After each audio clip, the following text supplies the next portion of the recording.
ಅಸ್ಸಲಾಮು ಅಲೈಕುಂ ವರಹಮತುಲ್ಲಾಹಿ ತಾಲಾ ಬರಕಾತು. ಯಾಕೆ ತಿಂಡಿ ತಿಂದಿಲ್ವಾ? ಅಸ್ಸಲಾಮು ಅಲೈಕುಂ ವರಹಮತುಲ್ಲಾಹಿ ತಾಲಾ ಬರಕಾತು. ಮಾಷಾ ಅಲ್ಲಾ. ಸಲಾಮ್ ಹೇಳೋದು ಸುನ್ನತ್, ಅದಕ್ಕೆ ಜವಾಬು ನೀಡೋದು ಕಡ್ಡಾಯ. ಇರಲಿ. ಇವತ್ತು ಕರ್ನಾಟಕದಾದ್ಯಂತ ಹೆಚ್ಚು ಸುದ್ದಿಯಲ್ಲಿ ಪ್ರಸ್ತಾಪ ಆಗುತ್ತಿದೆ ಟೆಡ್ ಟಾಕ್, ಈ ಒಂದು ಕಾರ್ಯಕ್ರಮ. ಸಂತೋಷ.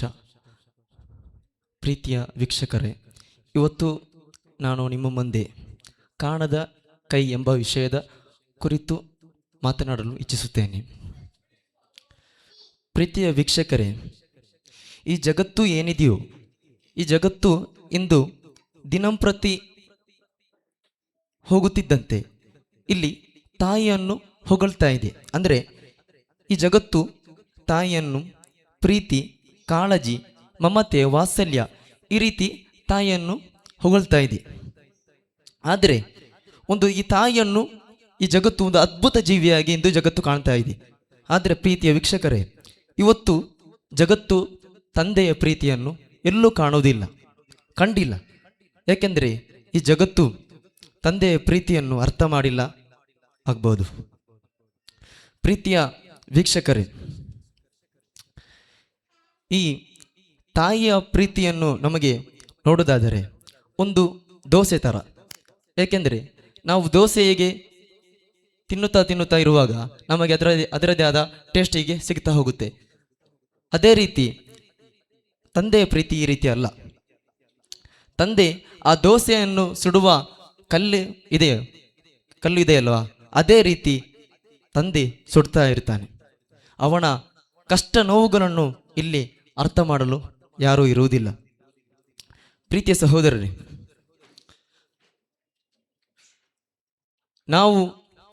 ನಾನು ಒಂದು ಪ್ರಶ್ನೆಯನ್ನು ಕೇಳುತ್ತೇನೆ. ಇವತ್ತು ಈ ದಿನ ನಿಮ್ಮ ಎಲ್ಲರ ತಾಯಿಗೆ ಕಾಲ್ ಮಾಡಿದವರು ಯಾರಾದರೂ ಇದ್ದೀರಾ? ಇಲ್ಲಿ ತಾಯಿಗೆ ಇವತ್ತು ಕಾಲ್ ಮಾಡಿದವರು ಯಾರಾದರೂ ಇದ್ದಾರಾ? ಯಾರು ಇಲ್ವಾ? ಈ ಒಂದು ಪ್ರಶ್ನೆಯನ್ನು ಕೆಳಗಡೆ ಕೇಳಿದೆ.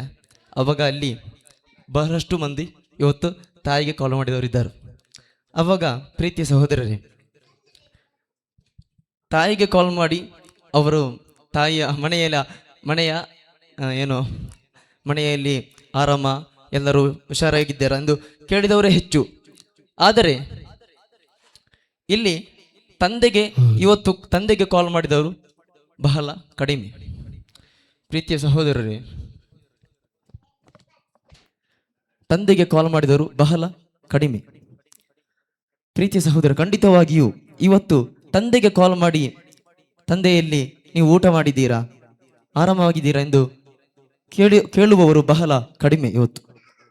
ಪ್ರೀತಿಯ ವೀಕ್ಷಕರೇ, ತಂದೆಯ ಕಷ್ಟವನ್ನು ಅರ್ಥ ಮಾಡಿಕೊಳ್ಳುವುದಾದರೆ ನೀವು ನಿಮ್ಮ ಫ್ಯಾಮಿಲಿ ಜೊತೆ ಯಾವತ್ತಾದರೂ ಹೋಟೆಲ್ಗೆ ಹೋಗಿದ್ದೀರಾ? ಅವಾಗ ತಂದೆ ಏನು ಮಾಡ್ತಾನೆ ಅಂದರೆ ತನ್ನ ಹೆಂಡತಿ ಮಕ್ಕಳಿಗೆಲ್ಲ ಬೇಕಾದದ್ದನ್ನು ಅಲ್ಲಿ ಖರೀದಿಸಲು ಹೇಳ್ತಾನೆ.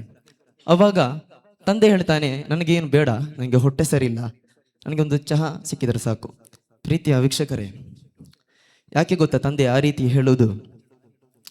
ತಂದೆಗೆ ಆ ತಿಂಡಿ ತಿನಿಸುಗಳನ್ನು ನೋಡೋ ಆಸೆ ಇರಲ್ಲ ಅಂತ ಅಲ್ಲ, ಆಸೆ ಇರುತ್ತೆ.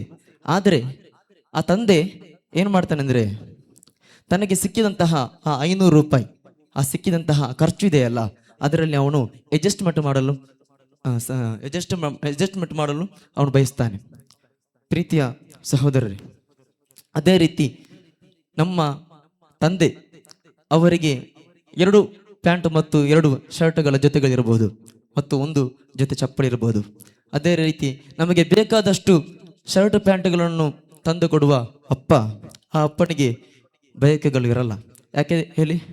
ಅವನು ಯಾವಾಗ ನಾನು ತಂದೆಯಾಗುತ್ತೇನೆ ಎಂಬ ನಿರ್ಧಾರ ಮಾಡ್ತಾನೋ, ತಂದೆಯಾಗ್ತಾನೋ, ಆವಾಗ ಅವನೊಂದು ನಿರ್ಧಾರ ಮಾಡಿರ್ತಾನೆ, ನನ್ನ ಮುಂದಿನ ಜೀವನ ಅದು ನನ್ನ ಹೆಂಡತಿ ಮಕ್ಕಳಿಗೆ ಆಗಬೇಕೆಂದು ಅವತ್ತೇ ನಿರ್ಧಾರ ಮಾಡಿರ್ತಾನೆ.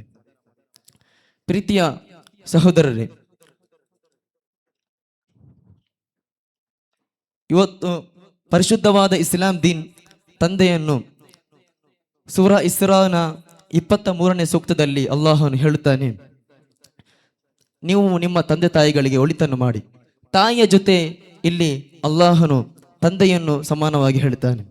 ಪ್ರೀತಿಯ ಸಹೋದರರೇ, ಮಾತ್ರವಲ್ಲ, ಪ್ರವಾದಿ ಪೈಗಂಬರ್ ಸಲ್ಲಲ್ಲಾಹು ಅಲೈಹಿ ವಸಲ್ಲಂ ರವರು ಹೇಳ್ತಾರೆ, ನಿಮ್ಮ ತಂದೆ ಸ್ವರ್ಗದ ಬಾಗಿಲು. ಆದ್ದರಿಂದ ನನ್ನ ಪ್ರೀತಿಯ ವೀಕ್ಷಕರಿಗೆಲ್ಲರಿಗೂ ಒಂದು ಮಾತು ಹೇಳ್ತೇನೆ, ನಮ್ಮ ತಂದೆ ಎಲ್ಲರನ್ನು ಗೌರವಿಸಬೇಕು, ಅವರನ್ನು ಗೌರವದಿಂದ ಕಾಣಬೇಕು. ಯಾರಾದರೂ ನಿಮ್ಮಲ್ಲಿ ಒಂದು ಪ್ರಶ್ನೆ ಕೇಳಿದರೆ, ನಿಮ್ಮ ತಂದೆ ನಿಮ್ಮ ಮನೆಯಲ್ಲಿ ಹೇಗೆ ಎಂದು ಕೇಳಿದರೆ, ಅವಾಗ ನಿಮ್ಮ ಶಬ್ದ ಉಂಟಲ್ಲ, ಅದು ಯಾವ ರೀತಿ ಆಗುತ್ತೆ ಅಂದರೆ, ಅಪ್ಪ ಅವರು ಮನೆಯಲ್ಲಿ ಯಾವ ರೀತಿ ಇರ್ತಾರೆ ಅಂದರೆ, ಅವರು ಮನೆಯಲ್ಲಿ ಗಲಾಟೆ ಮಾಡ್ತಾ ಇರ್ತಾರೆ. ನನ್ನನ್ನು ಕಂಡ್ರೆ ಆಗಲ್ಲ, ಒಂದು 100 ರೂಪಾಯಿ ಕೇಳಿದರೂ ಕೂಡ ಅವರು ಕಂಜೂಸ್ ಮಾಡ್ತಾರೆ. ಈ ರೀತಿ ಅಪ್ಪನನ್ನು ವಿಲನ್ ಮಾಡುವವರೇ ಇಲ್ಲಿ ಹೆಚ್ಚು.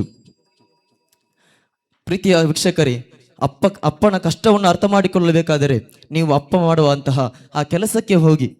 ಅಲ್ಲಿ ಅಪ್ಪ ಸುಮಾರು 20-30 ವರ್ಷಗಳ ಕಾಲ ನಿರಂತರವಾಗಿ ಕೆಲಸ ಮಾಡಿ ತನ್ನ ಇಷ್ಟಕ್ಕಾಗಿ, ತನ್ನ ಬಯಕೆಗಾಗಿ ಒಂದು ನಯ ಪೈಸವನ್ನು ಇಷ್ಟವನ್ನೆಲ್ಲ ತ್ಯಜಿಸಿಕೊಂಡು ತನ್ನ ಖರ್ಚು ವೆಚ್ಚಗಳನ್ನೆಲ್ಲ ತನ್ನ ಹೆಂಡತಿ ಮಕ್ಕಳಿಗಾಗಿ, ತನ್ನ ಮಕ್ಕಳ ವಿದ್ಯಾಭ್ಯಾಸಕ್ಕಾಗಿ, ಶಿಕ್ಷಣಕ್ಕಾಗಿ, ಉದ್ಧಾರಕ್ಕಾಗಿ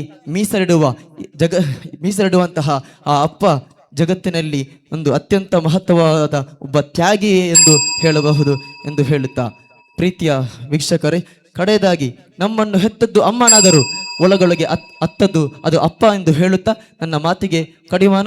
ಅಸ್ಸಲಾಮು ಅಲೈಕುಂ ವರಹಮತುಲ್ಲಾಹ್.